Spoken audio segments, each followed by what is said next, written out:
Hi, you ever find yourself in a situation, you're sitting and you're wondering, how did I get into this? What does this mean? What's the purpose of this all? About 12 years ago, I found myself in jail, Santa Fe County Jail. It was Purim. We were doing a great celebration that evening for the community, and here I am in jail. Now, I wasn't there for a crime of what I committed. I was actually visiting someone as a rabbi. We received some notice that there was a Jewish prisoner and she wanted to reach out. We reached out to her, we visited with her, and Purim was coming up and I asked permission to be able to read the Megillah for her.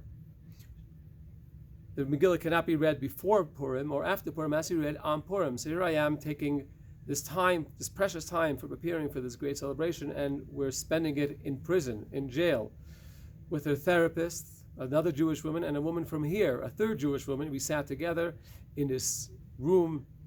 She's unfortunately shackled and with her prison garbs, and we read the whole Megillah. We did the mitzvah of mishloach manot, giving her the gifts of food and exchanging. And I was sitting there wondering, is it all worth the time and effort? Does she really understand what's happening? Is she getting it?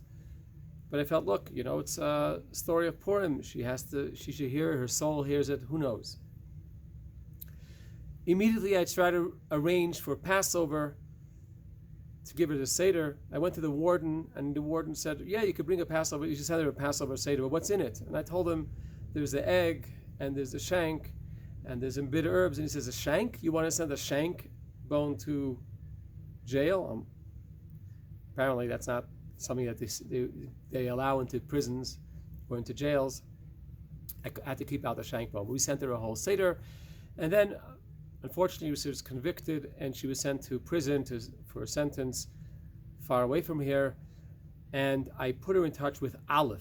Aleph is an organization from Chabad in Florida who take care and help prisoners and servicemen with their Judaism. They were in touch with her. They gave her some literature, took some courses. Fast forward 12 years later, last week I received an email from Aleph, forwarded from her. She's thanking them for the great effort they put in, all the effort they put into her and all the kindness they showed her. Apparently she's been released and she's now back with her family, and from the tone of her voice, she seems to have been rehabilitated. At the time, to me, it didn't look like she was really aware of what was happening around her.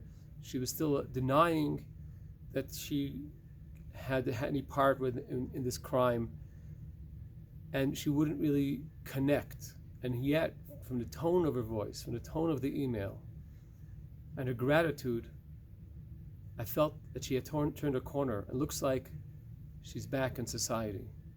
She thanked Allah for their help, and she remembered the story with a Seder and a Seder plate. It was very, very heartwarming. This week we read about the journey of Abraham. God tells Abraham, Lech Lecha, journey on. That's the first call to the Jewish people, the founder of our Jewish people.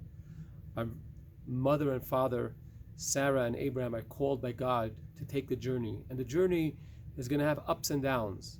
We're not sure exactly where we're going. As we come to one place, we have to move to another place. Abraham continues to journey with Sarah up and down to Egypt, to back, to south, to north.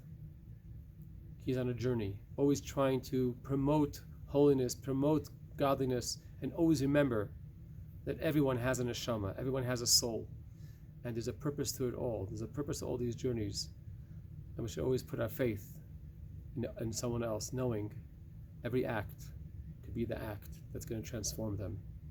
Good Shabbos, good luck on your journey.